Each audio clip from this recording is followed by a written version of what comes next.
Shalom, jemaat Tuhan, dimanapun kita berada, selamat hari Minggu untuk kita semua. Tidak terasa kita sudah memasuki pertengahan tahun, di tahun 2026. Waktu sangat berjalan begitu sangat cepat. Dan saat ini kita memasuki di minggu pertama bulan Juni, di tanggal 7. Bapak Ibu Saudara terkasih, mari kita buka Alkitab kita yang terambil dari Matius 5 ayatnya yang ke 13 sampai dengan yang ke 16. Matius 5 ayat yang ke-13 sampai dengan 16, begini firman Tuhan dengan judul perikop garam dunia dan terang dunia. Kamu adalah garam dunia. Jika garam itu menjadi tawar, dengan apakah ia diasinkan? Tidak ada lagi gunanya selain dibuang dan diinjak orang. Kamu adalah terang dunia. Kota yang terletak di atas gunung tidak mungkin tersembunyi. Lagi pula, orang tidak menyalakan pelita lalu meletakkannya di bawah gantang, melainkan di atas kaki dian sehingga menerangi semua orang di dalam rumah itu. Demikianlah hendaknya terangmu bercahaya di depan orang, supaya mereka melihat perbuatanmu yang baik dan memuliakan Bapamu yang di sorga. Demikian pembacaan firman. Demikian kita membaca firman Tuhan pada hari ini. Shalom, Bapak Ibu Saudara yang terkasih. Saya katakan kepada semua.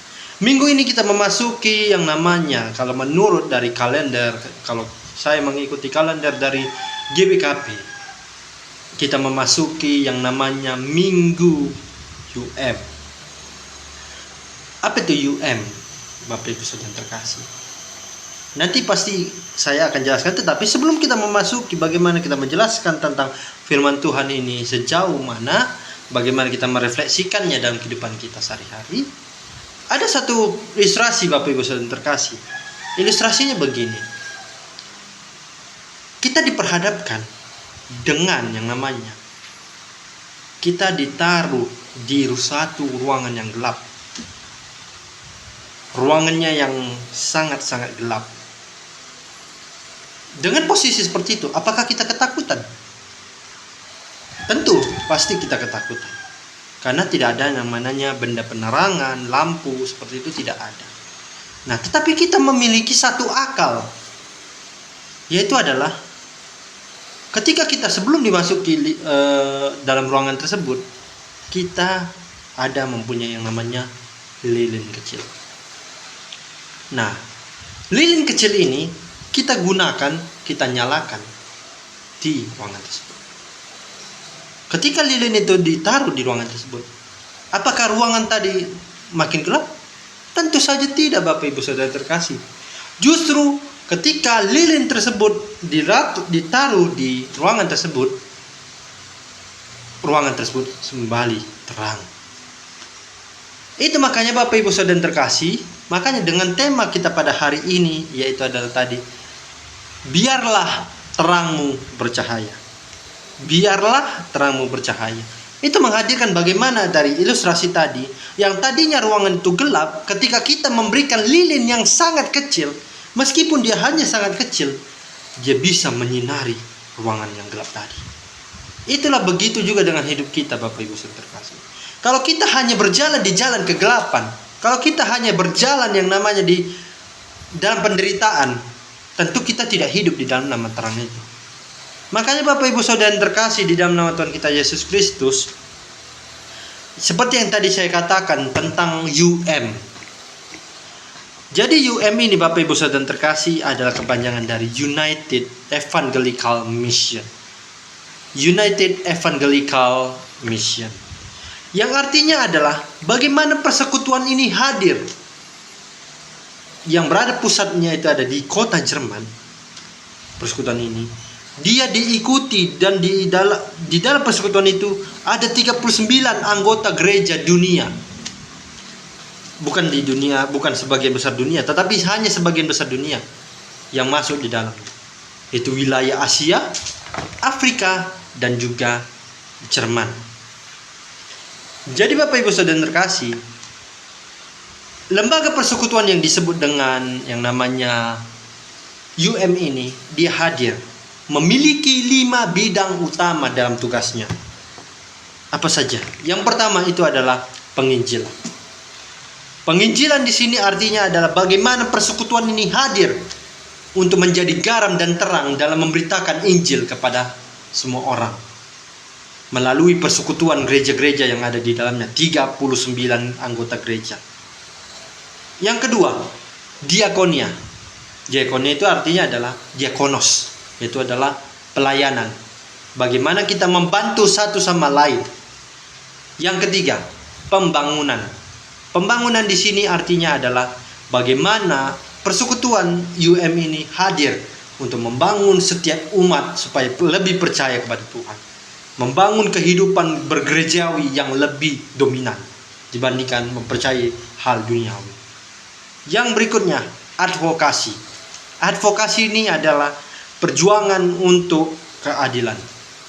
Artinya adalah bagaimana tugas ini diemban oleh UM untuk supaya orang-orang yang tertindas mampu diberikan keadilan.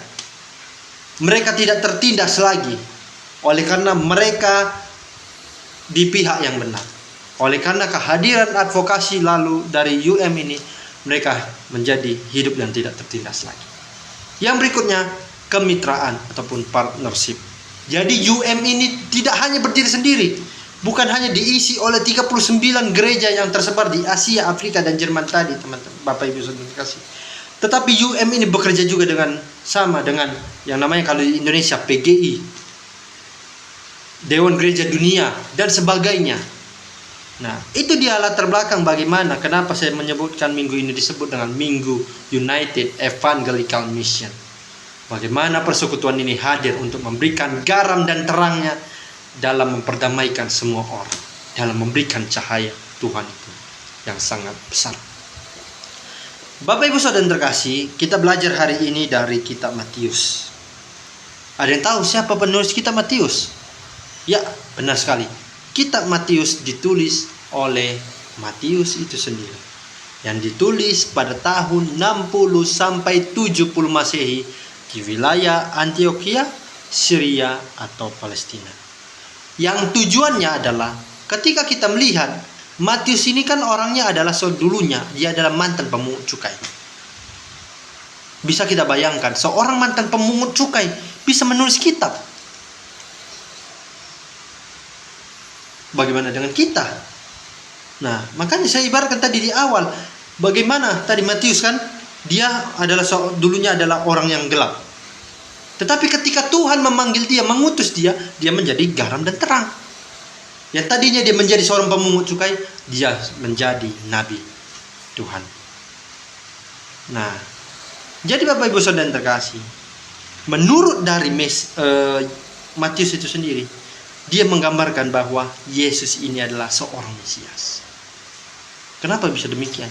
Karena kalau kita lihat dari ayat ataupun pasal pertama sampai dengan habis, kitab Matius ini menceritakan tentang silsilah Yesus, bagaimana perjalanan Yesus, bagaimana Yesus mengajarkan banyak orang, bagaimana Yesus menderita, mati, dan dibangkit lagi pada hari yang ketiga, naik ke sorga. Itu semua ada tertaji di Matius. Salah satunya di kitab Injil ini. Di kitab-kitab Lukas, Yohanes, Markus, dan sebagainya itu juga menceritakan.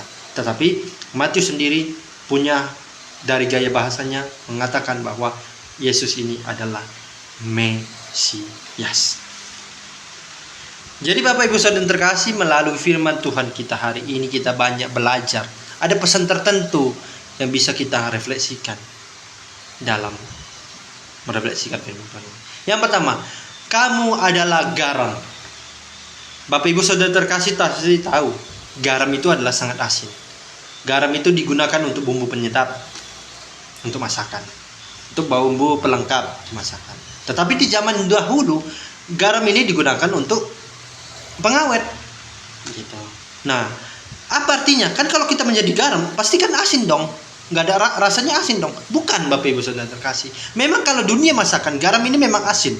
Tetapi menjadi garam, kamu adalah garam dunia ini, Artinya adalah kita memberikan dampak. Sebagai orang percaya, hadir membawa kebaikan, membawa sukacita dalam keluarga kita, tempat kerja, dan lingkungan kita. Jadi kita dipanggil untuk menjadi penahan arus kejahatan. Karena kita sudah dibentuk oleh Tuhan untuk menjadi garam dunia. Lalu yang kedua adalah kamu adalah terang dunia. Artinya adalah kita ini sebelum dunia ini diciptakan oleh Tuhan memang gelap. Nah, ketika Tuhan datang menciptakan, Allah Bapa menciptakan dunia ini, Dia menciptakan benda penerang, hewan-hewan, manusia dan sebagainya. Dunia ini kembali terang. Artinya adalah kita diajak untuk sebagai menjadi manusia yang membawa terang bagi dunia kita. Sama seperti yang dikatakan dalam artinya eklesia. Artinya gereja itu adalah orangnya, bukan gedungnya, yang dengan secara luas gereja ini artinya lah persekutuan orang-orang yang dipanggil Tuhan untuk keluar dari dunia kegelapan menuju terang Tuhan yang ilahi, cahaya terang ilahi. Itu menggambarkan bagaimana kita harus menjadi terang dunia. Memang menjadi terang kita tidak usah sembunyikan. Kita harus memancarkan aura kita yang paling positif untuk menjadikan banyak orang percaya kepada Tuhan. Lalu berikutnya adalah bersaksi melalui perbuatan baik. Artinya adalah begini, Bapak Ibu saudara terkasih. Ketika kita sudah menjadi garam, kita sudah menjadi terang, kita jangan sombong. Kita mempunyai garam dan terang dunia itu, kita hadir menjadi kebaikan bagi banyak orang. Kita buat supaya banyak orang percaya kepada Tuhan. Ketika kita menjadi garam dan terang dunia, kita jangan sombong. Karena kalau kita sombong, ya sama saja gelap. Tidak ada garam dan terang tadi di dalam hidup kita. Bukan kita mencari, wah aku udah jadi terang nih, udah jadi garam, kalian pujilah aku. Bukan. Tetapi kita menjadi garam dan terang dunia ini dijadikan untuk menjadi saksi hidup kita, untuk berbuat kebaikan kepada banyak orang. Jadi Bapak Ibu Saudara terkasih, melalui keterhubungan dengan tema kita hari ini, biarlah terangmu bercahaya, kita diajarkan supaya kita ini adalah identitas kita untuk percaya kepada Tuhan. Identitas kita ini adalah orang-orang yang percaya kepada Tuhan. Identitas kita ini adalah bagaimana kita hadir untuk berbuat kebaikan kepada orang. Ada satu kalimat yang sangat penting untuk kita refleksikan. Kalimatnya begini: jadilah garam yang mencegah kebusukan moral dan memberikan rasa damai, serta jadilah terang yang menyingkirkan kegelapan dunia. Pulanglah dengan tekad untuk memancarkan kasih Kristus dalam setiap perkataan dan perbuatan kita, sehingga melalui hidup kita nama Tuhan Yesus dimuliakan. Demikian pemberitaan firman Tuhan kita pada hari ini. Semoga pemberitaan firman Tuhan ini bisa berguna, bisa kita jadikan refleksi dalam kehidupan kita, dan yakinkanlah bahwa kita ini adalah orang percaya yang hidup menjadi orang-orang yang tetap terus bersekutu kepada Tuhan, dan kita ini adalah garam dan kita telah menjadi garam dan terang dunia. Amin. Tuhan Yesus memberkati.